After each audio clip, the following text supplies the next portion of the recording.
Upon its release in 2001, Grand Theft Auto 3 ushered in a new standard for open-world sandbox-style gaming.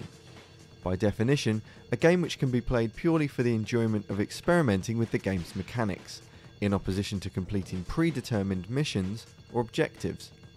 Set in an explorable real-world city, the game brought its predecessors from 2D into 3D, taking advantage of the latest generation of console and PC hardware to realise the previously limited sandbox world of the 2D top-down viewed Grand Theft Auto 1 and 2.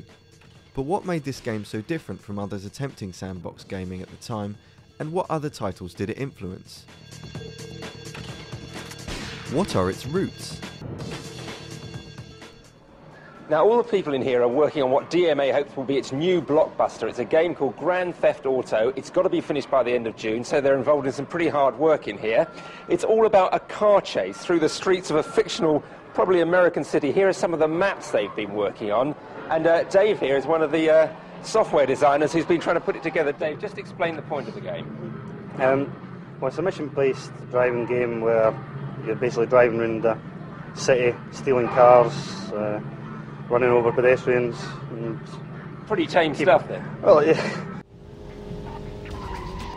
The roots of Grand Theft Auto 3 in a franchised sense relate back to the original game, which was first developed in 1996 by DMA Design, who later became Rockstar North upon the third game's release. Combining an explorable game world with optional mission elements to complete in the game, players had a wide variety of gameplay options open to them, all centred around point scoring by committing criminal acts to increase their position as a respected member of the local mob. The questionable morals of this style of gameplay of course invoked outcry from media outlets of social panic, such as tabloid newspapers and daytime talk shows, adding fuel to the flames of the video game nasty fire already fanned previously by games such as ImageXcel's fantastic Doom engine-based Quarantine in 1994, and later by Stainless's Carmageddon in 1997. The suggestion naturally was that by rewarding antisocial and criminal behaviour in the game, the increasing verisimilitude of the gameplay would engender a similar behaviour in the lives of the game-playing youth. In Carmageddon, inspired by the 1975 cult classic film Death Race 2000, the aim of the game was to win a deadly race, mowing down pedestrians as you went, which caused mass hysteria from the anti-gaming bodies and was one of the first video games to be given an 18 certificate by the BBFC, who also demanded that the pedestrians in the game be redesigned as zombies. Grand Theft Auto also featured player rewards for mowing down pedestrians, giving increased points for a spree of several people at once. Whilst a worry to parents buying the game for their children, the fantasy nature of Carmageddon framed it in more of a fictional context, whereas GTA was perhaps more frowned upon as it deliberately aimed for realism, a problem only exacerbated as the game took a leap into the third dimension with GTA 3. However, taking the real-world setting aside, Grand Theft Auto 3 had roots in many cinematic titles, which influenced its cutscene storytelling, which rewarded players for completing missions. Influenced by an array of TV shows and gangster movies from The Godfather to Goodfellas and Carlito's Way, the game used a wealth of popular culture references to relate to its audience of late teens to late 30s males. By remediating popular plots and themes of respect, revenge, betrayal and mob family values, the game is able to achieve a familiar tone to the films it's inspired by. A game that previously achieved this to great effect was 1997's Interstate 76, a game which blended driving combat with cinematic movie sequences lifted from 70s crime and blaxploitation cinema.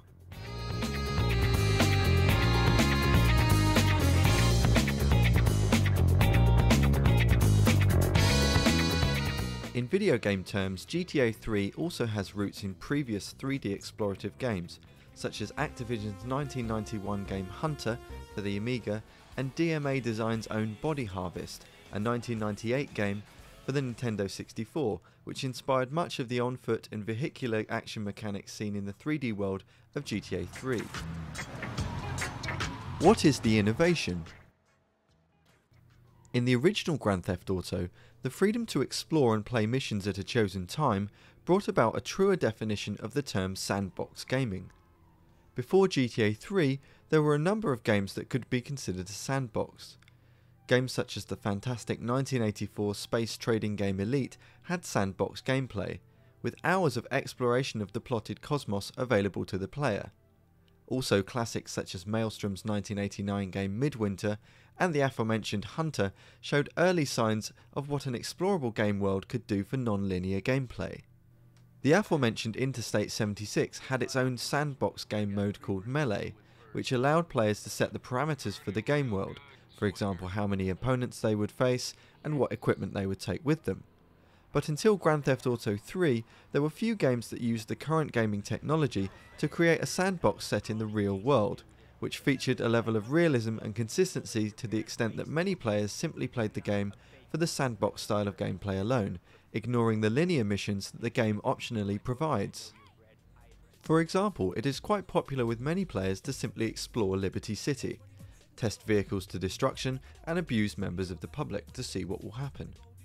GTA 3 also remediated some of the popular features of other sandbox-style games such as 1999's Tony Hawk's Pro Skater.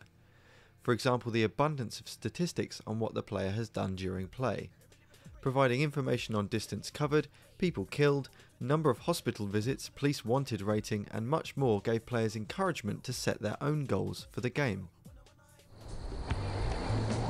Who did this to her? I don't know, man. The same damn fool's been tearing shit up around here. Pigs don't do shit. They're probably in on it. I'm gonna find him, Groove. Find him and kill him. Whilst games such as Interstate 76 had featured excellent voice acting and original music score, GTA 3 innovated within the games industry further, utilising the talents of popular Hollywood actors voicing its characters, such as Michael Madsen and Joe Pantoliano, giving the game a familiar style and delivery to the movies it was remediating. It also featured a complete set of radio stations available whilst driving, with hours of original recorded material and radio DJs who were characters themselves, and brought the game world to life by painting an oral picture of the kind of world the player was inhabiting. GTA 3 also innovated in its presentation of the viewpoint. Many games prior to its release had utilised third-person cameras, from Super Mario 64 to Tomb Raider and many more, but many games which gave the player the opportunity to switch between walking on foot and commanding vehicles had differing viewpoints dependent upon the player's current activity. GTA 3 took a fresh approach, keeping the same third-person camera for all activities, avoiding jarring camera changes which previously took the player out of the action. What could be improved?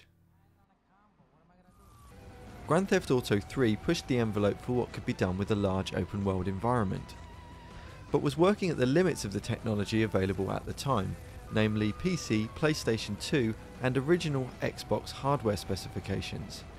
As such, it featured some odd elements which prevented it from being as immersively successful as perhaps it could have been. Visually speaking, due to lack of storage space and processing power, a limited number of character models were available in the game. As such, it was not unknown to witness crowds of the same person to make up a gang or group of non-player characters. Also, in terms of the missions available, there was a lot of similarity and repetition, which mostly involved driving from A to B, transporting another member of the criminal elite. Little advancement over much simpler titles such as Hitmaker's 2000 game Crazy Taxi. Also, the remediative nature of the Hollywood storytelling sometimes undermined the game, as it was often predictable mimicry of plots from shows such as Miami Vice and popular gangster films.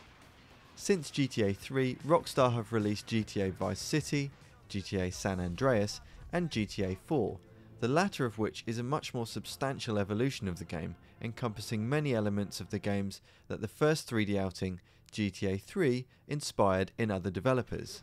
Games such as Saints Row, Crackdown, Mercenaries and Just Cause were all massively influenced by GTA 3's success, providing an open world with sandbox elements of gameplay amongst their missions. Games such as these took the GTA concept into their own context, and later were themselves a source of influence for GTA 4, 7 years on from the groundbreaking GTA 3.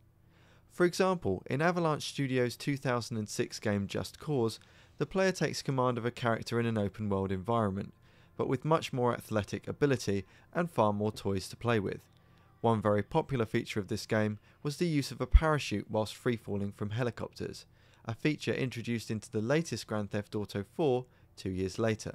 Like Just Cause, many games since Grand Theft Auto 3 have taken the open city environment and sandbox style of play to another level, and there is now a subgenre of such games emerging, inspired largely by Real-Time's excellent 2007 game Crackdown.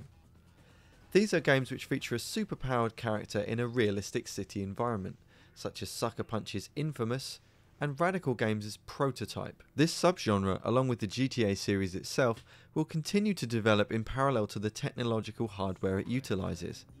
This will give game players a more realistic set of non-player characters, better written narrative elements, and crucially feature cities which can be explored indoors as well as out, a current restriction based on hardware limitations. Thanks for watching. Keep an eye on MediaGenealogy.com for more.